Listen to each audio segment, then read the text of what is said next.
Fala aí pessoal, sejam bem-vindos ao canal do CardioSite. Eu me chamo Anderson Luiz e vamos aqui ver hoje um caso clínico de arritmia cardíaca.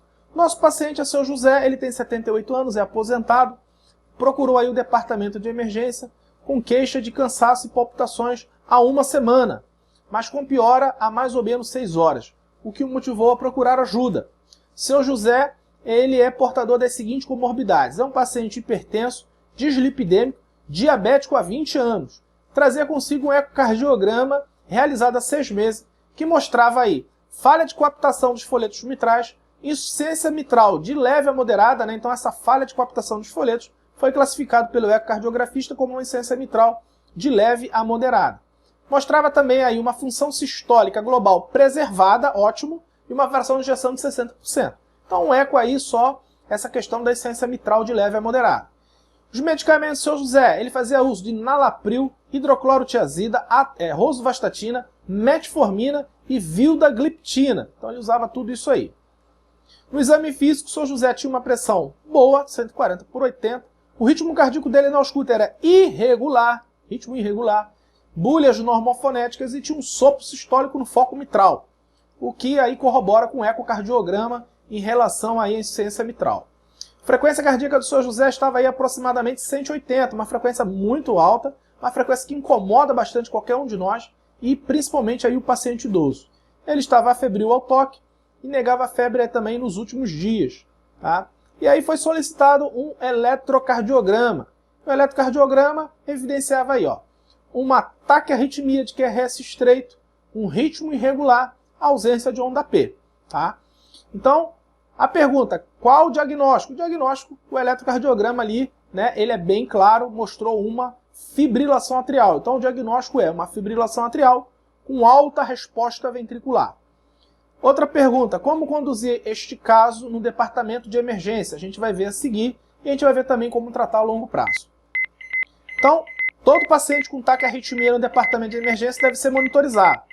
Toda vez que você bota o paciente com FA no monitor, né, o ritmo é irregular, então a frequência cardíaca aí fica subindo e descendo, tá? Subindo e descendo, isso é devido à irregularidade do ritmo. Então lá o QRS estreito, tá? Então mostra aí que realmente é uma fibrilação atrial. Atentar o seguinte, todo paciente com taquiarritmia deve ser monitorizado para você detectar precocemente eventuais complicações da arritmia. Como é que a gente classifica a fibrilação atrial? Padrão temporal da FA é o seguinte, né? A gente diz que ela é aguda quando ela inicia aí em até 48 horas. Então, com menos de 48 horas, a gente diz que é FA aguda. Se ela se iniciou com mais de 48 horas, aí ela pode ser paroxística, persistente ou permanente. Paroxística é aquela FA que ela ou reverte espontaneamente com menos de 7 dias, ou ela é revertida aí através de intervenção, tá? Mas sempre com menos de 7 dias. A FA persistente é aquela que dura mais de 7 dias, e quando ela dura mais de um ano, a gente chama de persistente de longa duração. Tanto a paroxística quanto a persistente, elas também são chamadas de FA recorrente. E a FA permanente é aquela que as tentativas de reversão do ritmo sinusal não serão mais instituídas, tá? Então aquele paciente que tem FA em que você decidiu que não vale a pena reverter o ritmo sinusal. Então você não vale, deixa o paciente em FA, não vale a pena, então deixa ele em FA, e aí a gente chama de FA permanente. E o seu José, como é que é em relação ao padrão temporal da FA? Seu José está com queixa há uma semana já. Então ele tem mais de 48 horas. Então se ele tem mais de 48 horas, a gente vai ter que ter aí uma abordagem toda especial para essa fibrilação atrial. Então, a primeira coisa que a gente avalia no departamento de emergência, quando o paciente chega com uma taquiarritmia, seja ela qual for, é se essa taquiarritmia está provocando no paciente uma instabilidade hemodinâmica. Então, se o paciente está hipotenso, sudoreico, desorientado, né, sinais de baixo débito cardíaco, esses pacientes, né, seja qual for a taquiarritmia, pode ser fibrilação atrial ou qualquer outra, se ela está induzindo a um quadro de instabilidade hemodinâmica, esse paciente tem que ser imediatamente, né, cardiovertido. Então é a cardioversão elétrica, tá, nesses pacientes. Não pode aí titubear, não pode ficar aí postergando. Tem que fazer cardioversão elétrica imediata. Agora, no caso do seu José, ele está lá com uma pressão de 140/80, né? A ausculta respiratória dele está limpa, ou seja, não tem sinais aí de insuficiência ventricular esquerda. Então o que a gente vai fazer é controle de frequência cardíaca. A gente pode lançar mão de alguns medicamentos, né? Isso vai depender aí se a função ventricular do paciente ela é normal ou se ela é reduzida, né? Isso faz toda a diferença. Por quê? Porque os beta-bloqueadores e os bloqueadores de canais de cálcio não dihidropiridínicos, eles não podem ser utilizados em pacientes com disfunção do VE. Então aquele paciente que tem fração de ejeção baixa, tem um VE muito crescido, né? Tem disfunção ventricular, a gente evita fazer, né, o beta-bloqueador e o bloqueador de canal de cálcio na emergência, tá? Na emergência. A gente não faz, né, essas medicações, porque isso aí tem ação ainda mais inotrópica negativa. Então o paciente ele já tem disfunção sistólica. Se você usar uma medicação dessa, principalmente venosa, você vai provocar aí uma hipotensão grave no paciente. Então nesse caso a gente faz aí o digitálico, né? Se o paciente tem disfunção de VE, a gente faz digitálico, né? A gente pode fazer o digitálico venoso, que é o degelanozídeo C, né? A gente tem o degelanol, tem o cedilanite, que a gente pode utilizar no paciente para controle de frequência cardíaca. Agora, o seu José ele tem a frequência normal, ele tem a função ventricular normal, né? Lembra lá? Ele tem a fração de ejeção de 60%. E aí, a gente pode usar um beta-bloqueador, um bloqueador de canal de cálcio venoso no seu José? A gente pode. O seu José não tem história de asma, né? Então pode ser usado um beta-bloqueador. Se ele tivesse história de asma, alguma pneumopatia obstrutiva grave, a gente faria uso aí do bloqueador de canal de cálcio, tá? Então lembrar, bloqueador de canal de cálcio, nesse caso aí, é o diltiazem e o verapamil. A gente não utiliza aí os dihidropiridínicos, eles não têm ação aí cronotrópica negativa, tá? Ação cronotrópica negativa, só diltiazem e o verapamil. O que a gente utiliza na emergência, no dia a dia nosso, assim, é o beta-bloqueador venoso, que é o Seloken, né? É o tartarato de metoprolol. Isso aí reduz rapidamente a frequência cardíaca do paciente, já causa aí um alívio muito bom para o paciente. E aí depois a gente vai fazer aí, ó, medicação oral, né? A gente vai manter esse paciente aí, né, com beta-bloqueador, com bloqueador de canal de cálcio. Se ele tiver disfunção ventricular, a gente vai ter que manter ele com digitálico. Lembrar que digitálico e fibrilação atrial, o estudo de Aristóteles mostrou que o digitálico pode aí aumentar a mortalidade, tá? Mas agudamente, para controle de frequência, não vai aí alterar a mortalidade. Isso aí foi em pacientes que estavam usando cronicamente digitálico e eram portadores de FA com insuficiência cardíaca. Manejo antitrombótico desses pacientes, né? O que a gente vai fazer? A gente vai avaliar se esse paciente precisa de anticoagulação.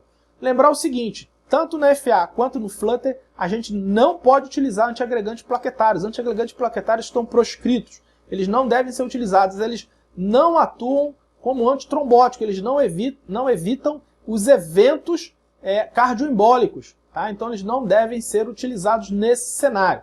Entre não fazer e fazer, por exemplo, AS no paciente com FA, é melhor não fazer nada, ok?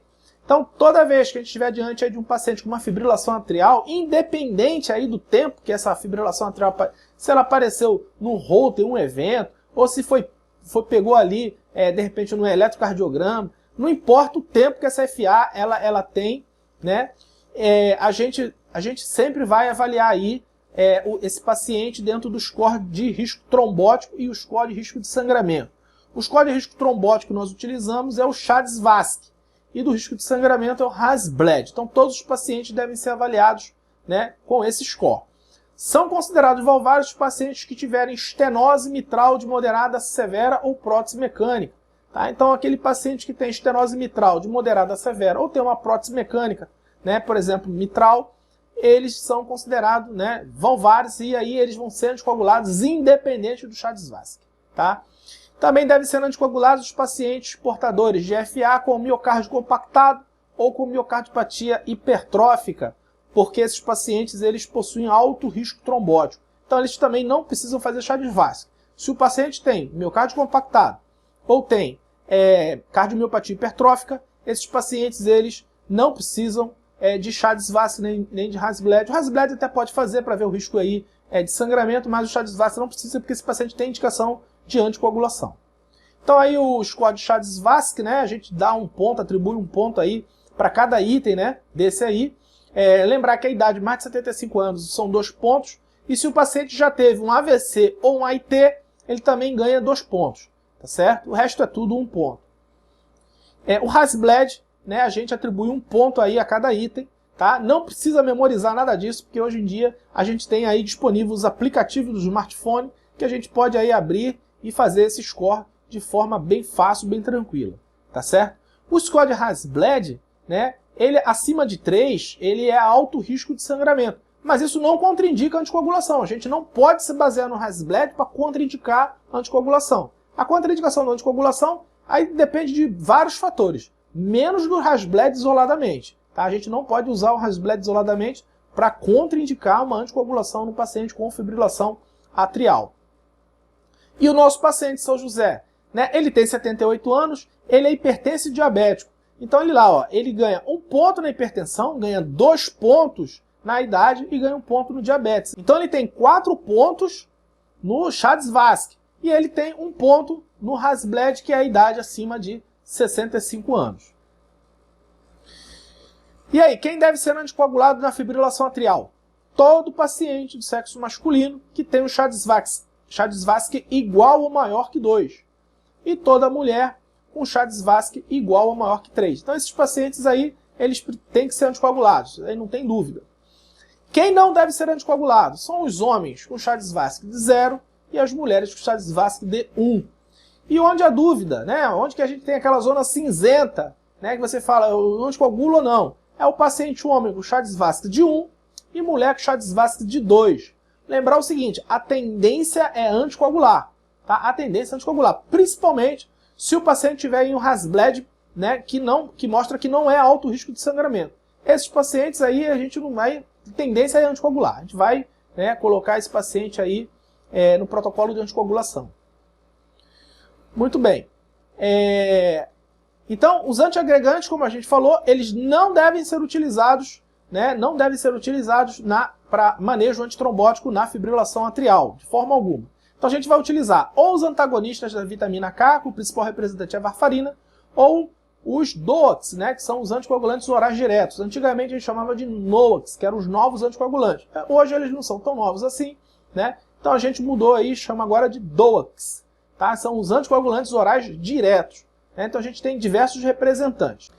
E quais são os anticoagulantes orais que a gente tem no mercado aí? Os principais representantes. A gente tem a dabigatrana, rivaroxabana, a gente tem aí a pixabana e a doxabana. Esses são os principais anticoagulantes orais diretos que a gente tem hoje no mercado, tá? Quais são as contraindicações dos anticoagulantes orais diretos? Prótese valvar mecânica, nenhum deles pode ser utilizado, tá? Todos os trabalhos aí que utilizaram, né, esses anticoagulantes orais diretos para prótese valvar mecânica, né, esses trabalhos foram desastres, foram interrompidos, então não pode ser utilizado. Né? O único anticoagulante utilizado em pacientes com prótese valvar mecânica é o antagonista da vitamina K, o principal representante que aí é a varfarina, tá certo? E na disfunção renal? Na disfunção renal depende do grau de disfunção renal.